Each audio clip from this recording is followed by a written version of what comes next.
You're listening to Brandon Sports Talk, interviewing professional athletes and Paralympians and Olympians. And now for your professional athlete interview and your host, Brandon P.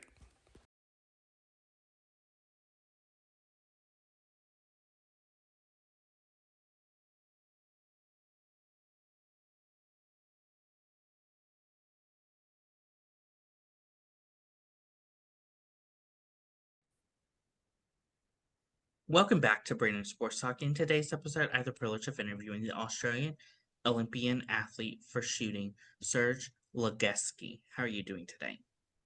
I'm good, mate. How are you? I'm doing good. Can you talk about how you knew that you wanted to get started in the sports of shotgun shootings? Well, I actually compete in pistol shooting, not shotgun shooting. So a little bit different. But yeah, competed it because my mum was a pistol shooter for Belarus and Australia, and it kind of ran in my family, and that's how I got into it. What was that like growing up with your parents being an Olympian? Pretty crazy because, when I was younger, I used to tell everyone about it, kind of brag about it as well. And when people would ask like, "Oh, what do your parents do for work?" I'd say that straight away that my mom was an Olympian. And I think at the time I didn't really understand how special that was as well. So the fact that I can say it now as well is pretty special, and the fact that I can call myself an Olympian is pretty cool as well.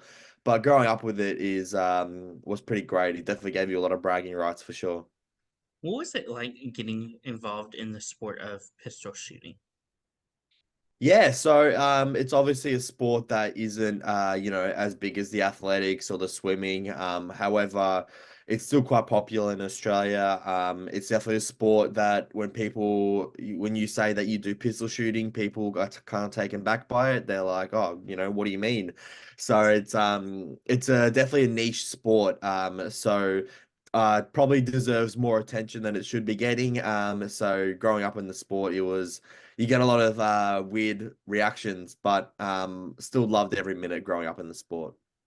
Growing up, what was it like following in your mother's footsteps of one day being an Olympian? Yeah, it was pretty interesting. So it's one of those sports in Australia where you do kind of have to work full time to support your sporting journey as well. It's unfortunately a sport that doesn't pay as well as other sports. So, I was always tossing up between working full time, studying, or, going to the Olympics. But for me, when I started competing in the sport when I was younger, back in 2012 and 2011, I kind of just thought, no, this is definitely something that I want to do and want to succeed in. And I always had the goal of being as successful as my mum. Competing somewhat alongside her and getting into the sport was pretty special for me. How has that been like, obviously balancing being an Olympian and competing in the sport and life outside of the sport, working a 9 to 5 job? Yeah, it's definitely a struggle. I'm not gonna say it's easy, but it's something that you have to make a lot of sacrifices for. So this year alone, I've taken a lot of time off work, done a lot of unpaid leave. I've started raising money and in sponsorships for myself as well, just because it has been a bit of a financial struggle to be able to compete at my best for the Olympics as well as be at my best for my work. However, it's something that I wouldn't change in all honesty, because going into Paris now with how I'm training and how I feel like I'm ready to, give it my all, give it my best, and to really, make an impact in the sport. And yeah, obviously work-life balance is a struggle sometimes. You don't see your friends as much, you don't see your family as much, you don't see your loved ones as much. However, everyone is really supportive of you. So having that in the back of your mind as well definitely really helps. In 2012, what was it like developing your skills to join the pistol club? Yeah, it was really good. So when my mum because my mum was shooting at the time as well, so she kind of started off as my personal coach. So I feel a little bit entitled when I first started because I straight away had a Olympic bronze medalist as a coach, which was great. So, starting out in the sport in 2012 and joining the Pistol Club was it was an easy thing to do, and yeah, it was a great start to the sport. How was that experience like? As you said, when you first got started, your mom was still in the sport, so y'all were competing against each other and with each other. Mm. Yeah, it was really interesting. If anything, it was great for me at the time because I was still young when I first started in the sport. So, a lot of the traveling that I did around Australia and some around the world, we were able to be together. So it was really good to have mum there as kind of like support as well. However, when it was slowly becoming my time to shine, I guess, and to start being an individual and to compete in my own events, that's when she was coming to the end of her career. So it was a really good transition for us. In 2018, what was it like competing for the Commonwealth Games? Yeah, that was definitely an amazing experience for sure. Commonwealth Games is pretty big in Australia. I think it's probably similar to your Pan America Games or your Continental Championship, something like that. Where yeah, and it's as big as the Olympics sometimes for some Australian sports. It was an amazing experience to compete in a massive crowd. Like there were thousands there. Well, felt like there were thousands there watching me because the cheering and the celebrations afterwards was nuts, So to make the final and to get a silver medal was such an amazing experience. And hoping, if my career can take me to 2032 Brisbane Olympics, hopefully we can replicate that same feeling there as well. Of course, what was that feeling like when you did get that medal around your neck at the Commonwealth Games?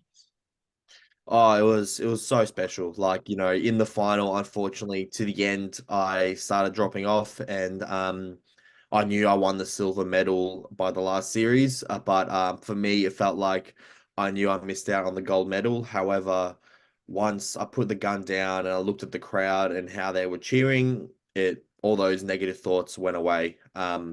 It was just, such a special moment and silver, bronze, gold in the moment, it didn't matter. Yeah, I felt like I did so well for the country. And I felt like I did so well in the sport in general. And it was just amazing to, have a lot of hard work pay off.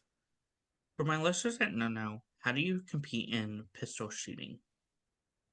Yeah, so pistol shooting is a pretty interesting sport. There's definitely different events. So the one that I personally compete in and the one that I will be representing Australia for in the Paris 2024 Olympics is called 25-meter rapid fire pistol. So basically it's split into two halves and each half consists of 30 shots. And those 30 shots are done in different time sequences. So you do 5 shots in 8 seconds, then you do 5 shots in 8 seconds again, and then you do the same thing in 6 seconds, and then the same thing in 4 seconds. So it's basically 8, 6, 4, and you do 10 shots in each time sequence. So it's a bit confusing on paper. However, when you watch it, it's pretty simple. And there's 5 targets because you do 5 shots, and there's basically kind of like a dartboard where it's like the inner bullseye, outer ring, and then basically you just want to be getting that bullseye every time. You want to be getting the 10 every time. That'll obviously make your score higher. And yeah, just aim in the middle of the target and hope for the best. How's that feeling like for you getting announced to make that team to go to Tokyo in 2020? Yeah, that was a really special feeling as well. I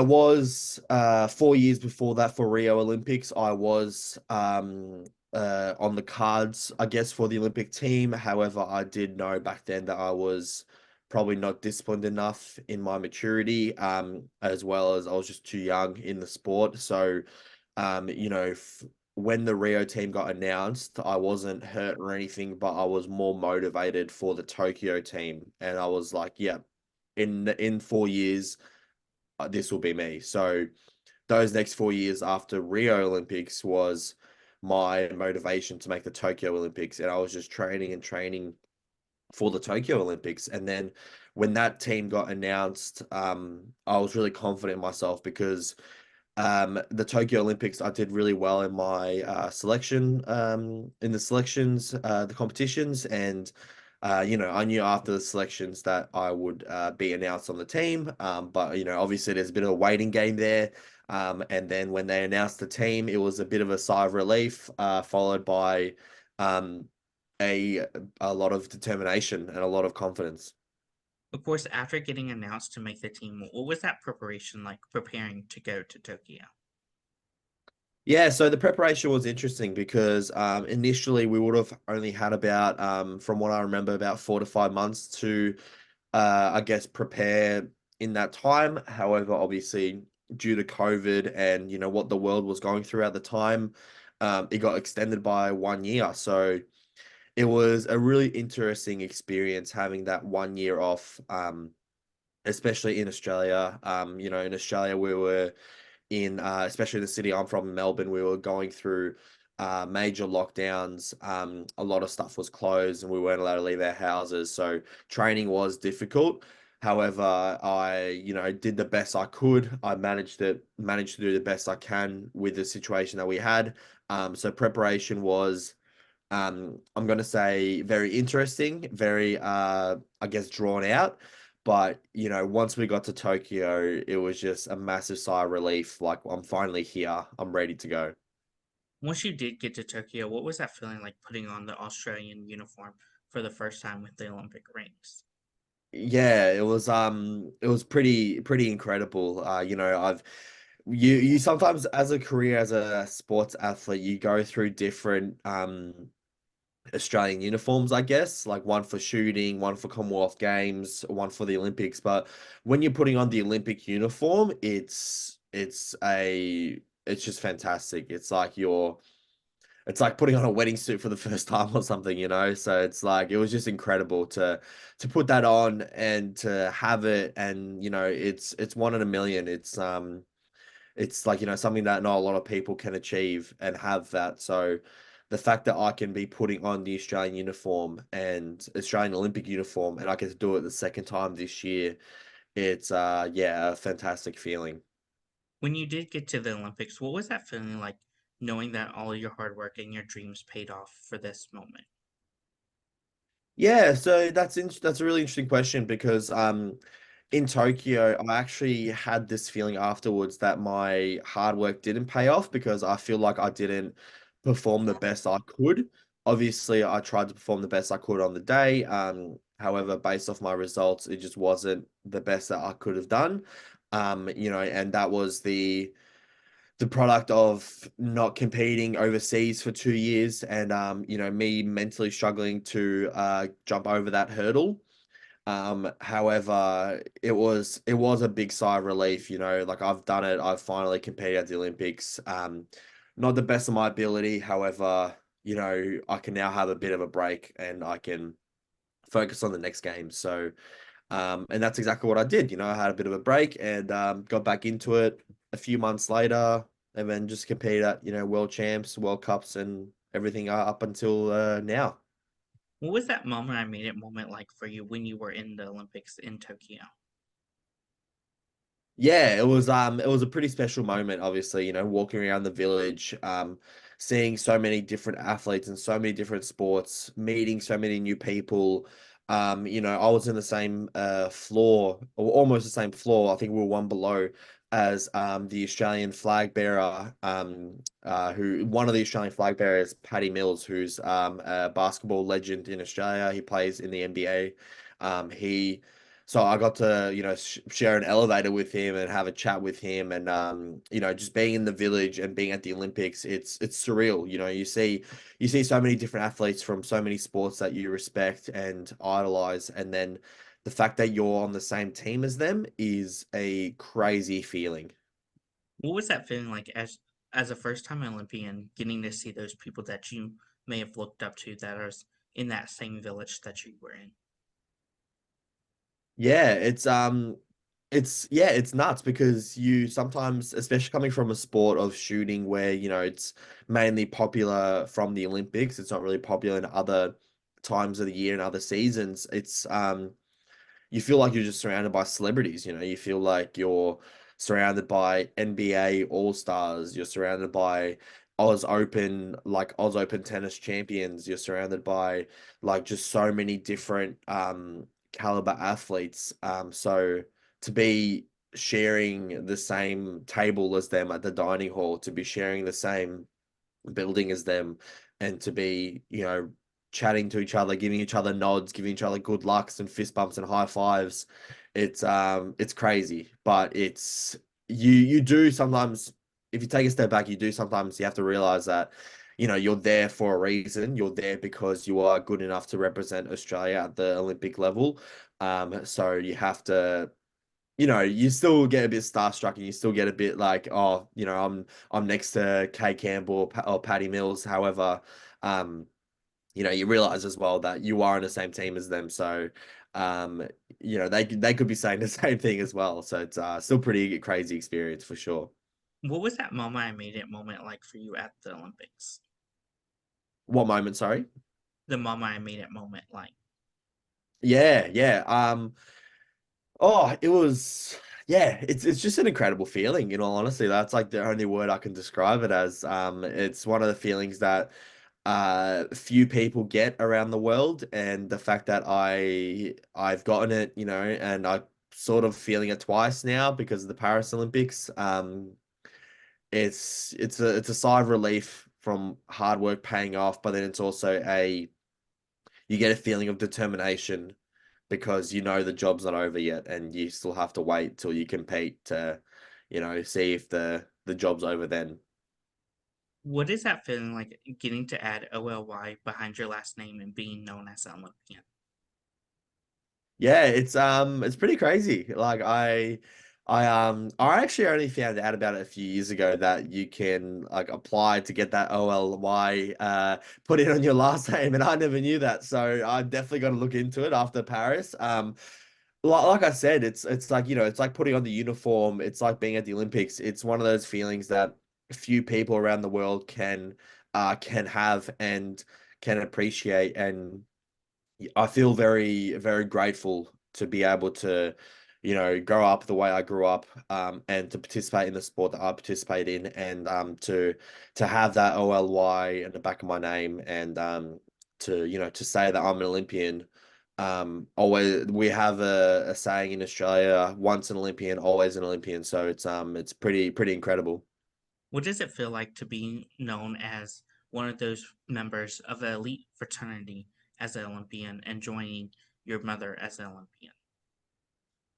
Yeah, it's wouldn't go as far as to say elite eternity, fraternity, if you saw my body and the way I'm shaped. However, yeah, look, it's every sport is different, and to be on the same level as to be called an Olympian, to be called an Olympian with my mum, to be called an Olympian in pistol shooting, it's an honor. It truly is an honor, and I don't have any regrets.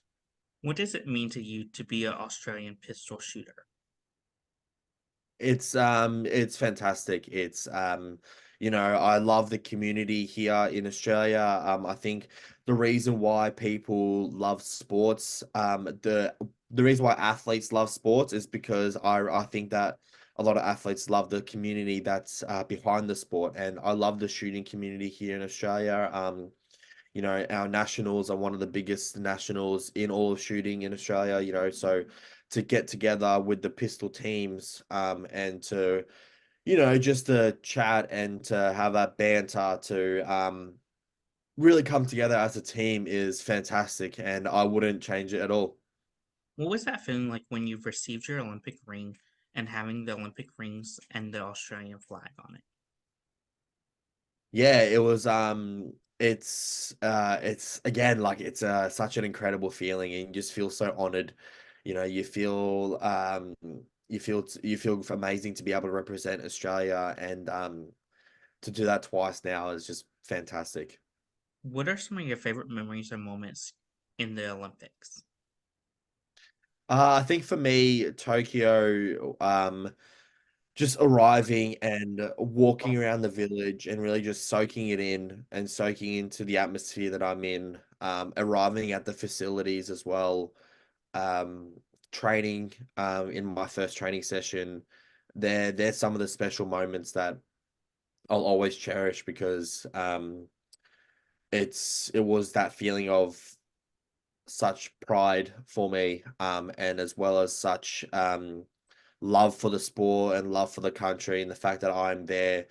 I had that feeling of like I'm here today because of the sport, because of my country, and yeah, it was a huge honor and amazing feeling.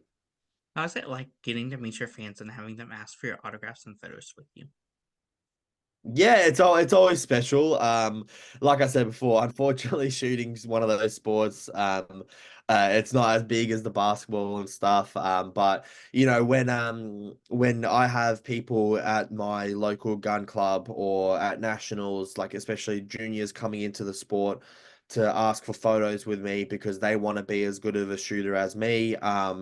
It's fantastic. It kind of just tells you that you're doing something right, and it's one of the reasons why I always want to stay in the sport for the rest of my life. I want to eventually help grow the sport in Australia and be able to coach the next generation. So to have juniors in the country come up to me and ask for photos and to ask me for advice and like you said, ask for my autograph as well. It's special. Who are some of the people that you look up to in the sport of shotgun shooting and shooting in general? Yeah, yeah. So in pistol shooting is definitely my mum. She's been an idol for me, and the fact that I can live in the same house as my idol is pretty incredible. We've had a lot of great athletes in Australian sport shooting. Daniel Repicoli is definitely an idol of mine. He's a 10-meter air pistol shooter from Australia. He unfortunately didn't make the Paris Games this year.